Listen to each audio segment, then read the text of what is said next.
So you want to teach English in Japan? Well, I have a few reasons why you probably don't. Just hear me out. Here we go. Hey guys, and welcome back to Tomi's World. You already know it's your girl Tomi, and I am back with another video.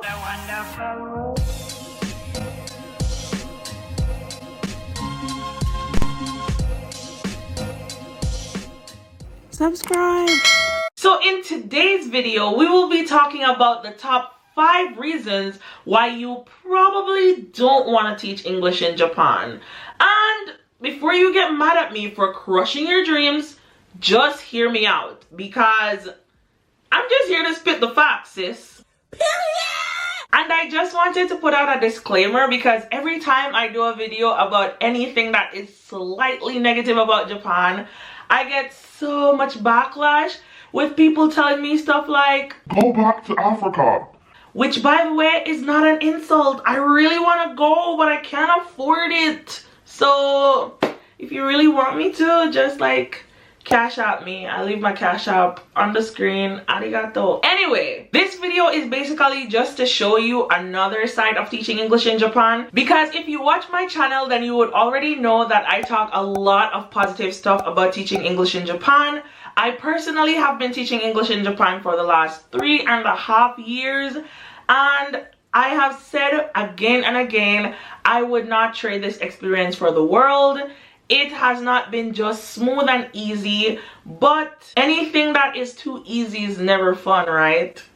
Anyway, we will be talking about some of the reasons why you might not want to teach English in Japan. Number 1. The first reason why you might not want to teach English in Japan is that you are not a real teacher. Therefore, you will have no control over your class or schedule. So what do I mean by this? Well, where to begin? First and foremost, you are an assistant language teacher, which means that you are just there to assist the main Japanese English teacher with their classes. In some cases, a lot of teachers actually end up being T1, which means the main teacher, and that is okay if that is something that you want to do. But some people who come over don't even know how to teach, so it's difficult for them to even be put in that situation, but you have no control over the type of situation that you will get into. And I think I'm a little bit qualified to talk about this, because I have taught in almost all levels of the Japanese education system. Back in Yamaguchi, I was a high school teacher, and I taught in 3 different high schools, which were 3 different levels. I had a high academic high school, a mid-range one, and then a really low level one where the school was like dying. There were only 12 students in the huge school, so I had to teach grades 1, 2, and 3 all together in one classroom.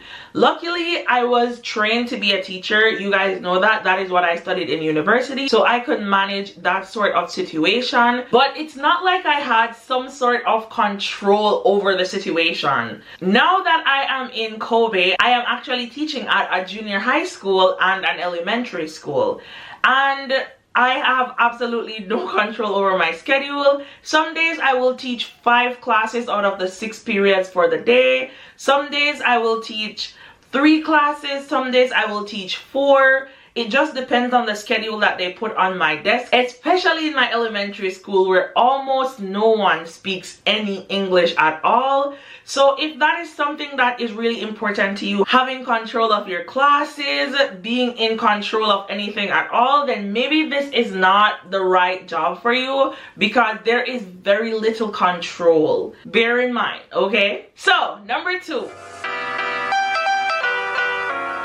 The second reason why you might not like teaching English in Japan is that there is little to no support in the ALT teaching community. With most jobs, you have some sort of union. Back in Jamaica, there was like the teachers union for teachers. Every job has a union, which is basically people who are put in charge to take care of you, to make sure that you don't get exploited or anything like that. But with JET, there is no such thing. And from what I've heard from the people who do interact, there's also no such thing.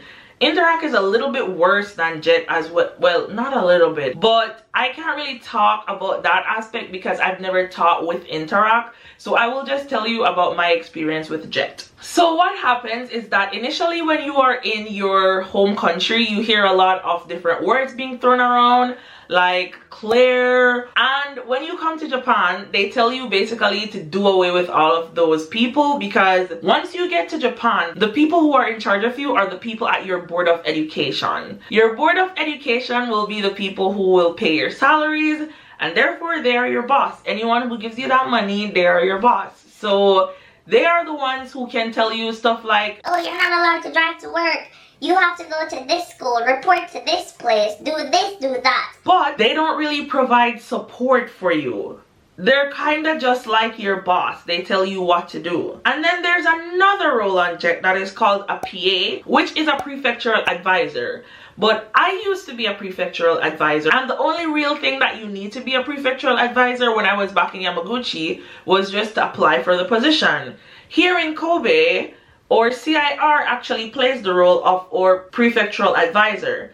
So it's kind of all in one place. And if you guys know about like unions, the person in charge of the union cannot work for your boss, because then they are taking orders from your boss. And our PA and our CIR, she works for the Board of Education. So if not them, then who?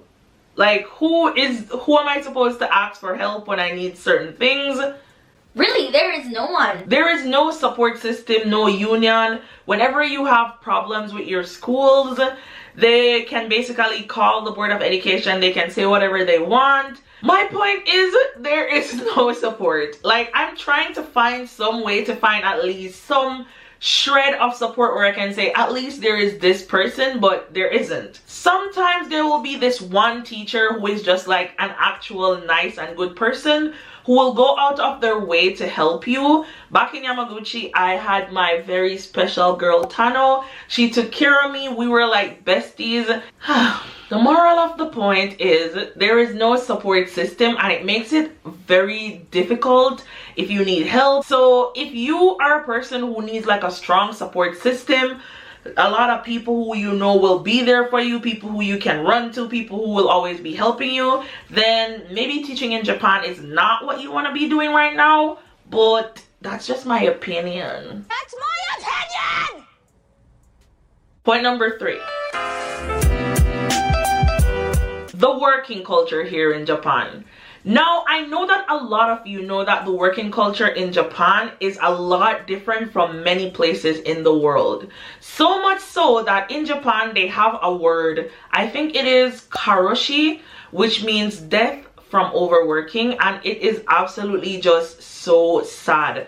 When I was back in Yamaguchi, I knew of teachers who would stay at school till like 7, 8, 9 p.m. and go into work at like 6 a.m. So they have this phenomena right now in Japan where people are working 80-hour weeks. And if you don't know, like if you need something to compare it to, the regular person works like a 40-hour week, and then overtime sometimes could bring it up to 50 hours, right? But in Japan, it's a lot different. People work long days, and at first I really thought, wow, like why are they doing this? But the Japanese teachers have so much stuff to do that sometimes they really have to stay at work really late, because each teacher is in charge of a club activity. Like, it is mandatory that they have one, and that means that after school ends at like 4:15, they have to go ahead and do their club activity for another 2 hours or 3 hours. Plus, they have to find time to like grade papers.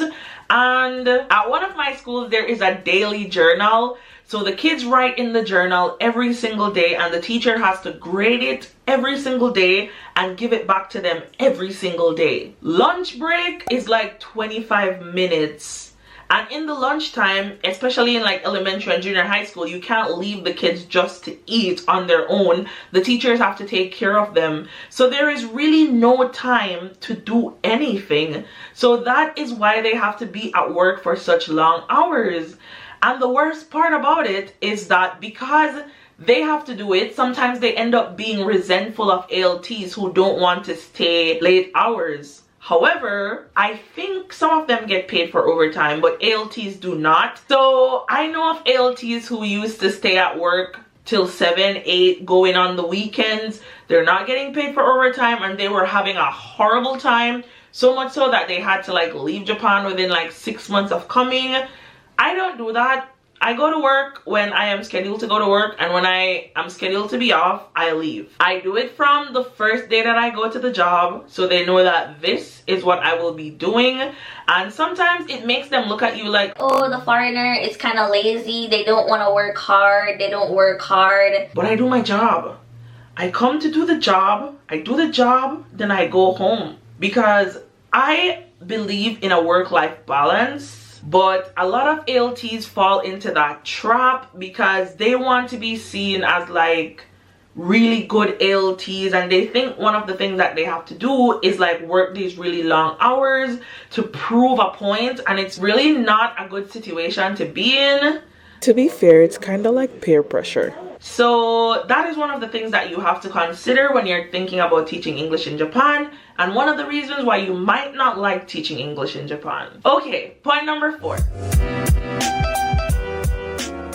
There is a lot of prejudice, I'm not gonna lie to you. Within the English teaching community, it is present. Within Japan, it is present. But we're only talking about the English teaching community right now, so let me tell you what I mean. One of the main goals of JET is internationalization. They want you to come here, teach English, learn about the culture, and then go and spread the gospel of Japan. But when the program just started off, it was mostly catered towards building a bridge between Japan and America, or other first world countries, because I know for a fact that Jamaica didn't get thrown into like being able to teach English in Japan until much later. And I mean, that's okay, because we still can't teach English in South Korea, so I guess it's nice that Japan even thought of us.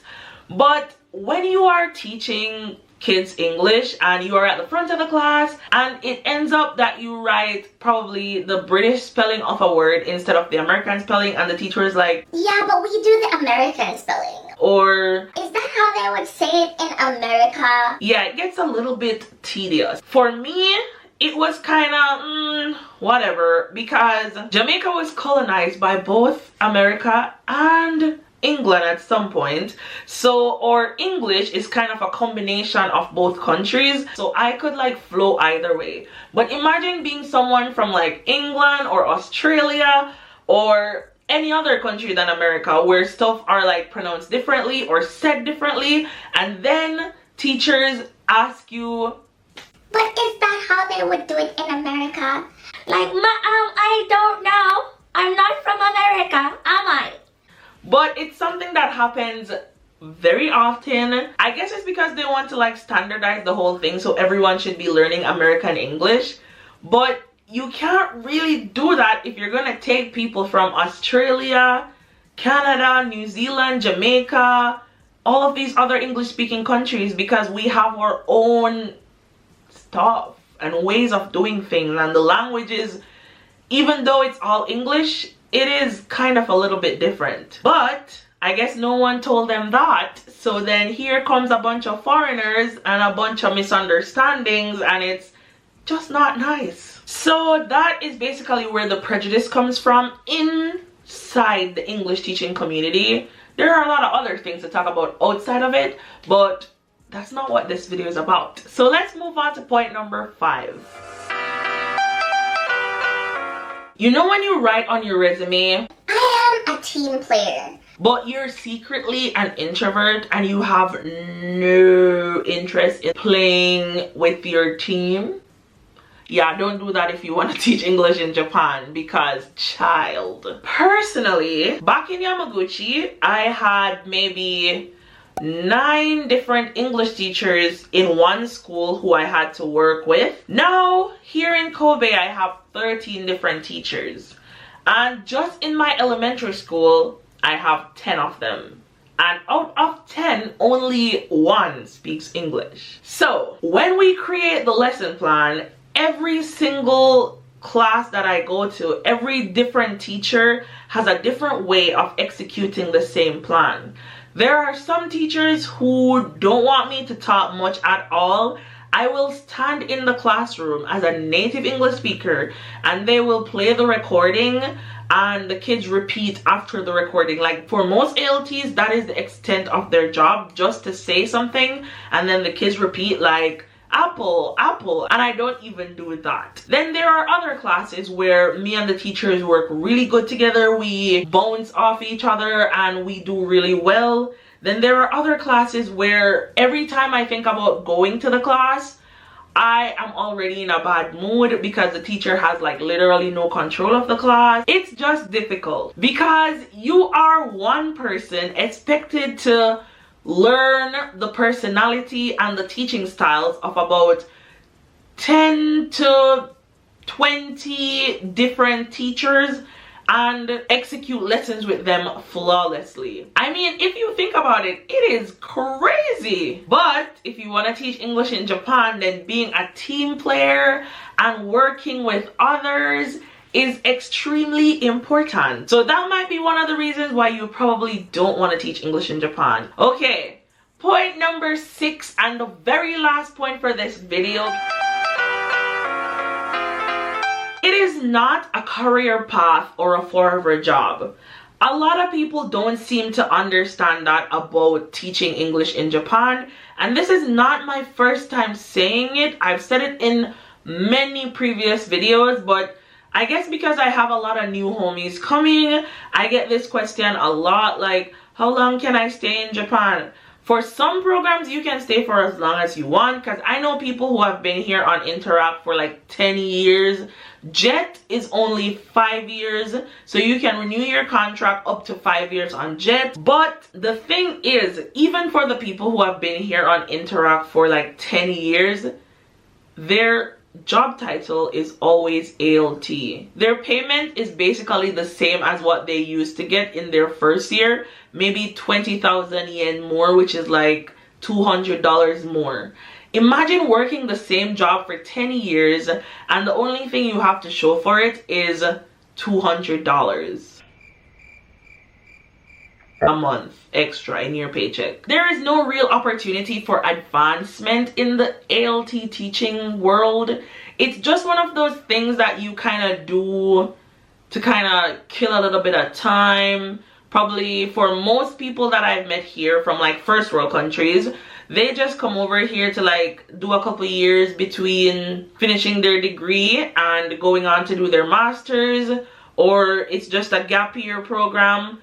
A lot of the people who I know who are here from like third world countries, they come here because even though you don't have any opportunity for advancement, the paycheck is still a lot better than it would be if they were back home in their own countries like me. Because teachers in Jamaica would get probably like 130,000 Jamaican dollars a month, which is like 900 US dollars, while in Japan we get over $2,000 a month before taxes. These figures are all before taxes, by the way.